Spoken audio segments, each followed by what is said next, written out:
आपण पोलीस दलाची पुनर्रचना केलेली आहे। त्या पुनर्रचनेनंतर आपण एकूण पोलीसमध्ये 2,30,277 पद आहेत। यापैकी 2,06,047 पद भरलेली आहेत। 24,230 पद ही रिक्त आहेत।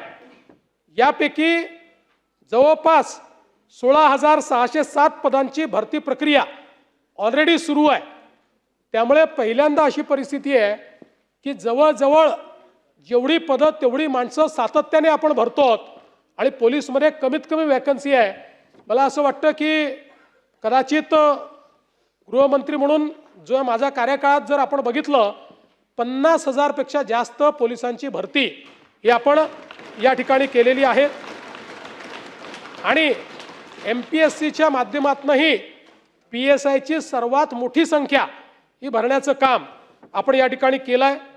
पोलीस दलासाठी जवळपास 12,952 घरं त्याचं बांधकाम हे चाललेलं आहे आणि पोलिसांना स्वतःच्या घराकरता 2,487 कोटी रुपये घर बांधणी अग्रिम म्हणून आपण या ठिकाणी गेल्या 2 वर्षामध्ये दिलेली आहे। आणि आमचे कालिदासजी आहेत का? हां, बसले। त्यामुळे कालिदासजींचा जो आग्रह असतो विशेषतः पोलिसांच्या करता आपण मुंबईसारख्या ठिकाणी मालकी हक्काची घरं मिळाली पाहिजेत। BDD साहित काहींना मिळाली, आता उर्वरित पोलिसांना वाटतं आम्हालाही मिळाली पाहिजे। सगळ्या सरकारी कर्मचाऱ्यांना आपण काही मालकी हक्काची घरं देऊ शकत नाही। पोलिसांकरता काही वेगळ्या गोष्टी आपण केलेल्या आहेत आणि म्हणून या संदर्भात काही कोर्ट केसेसही चाललेले आहेत।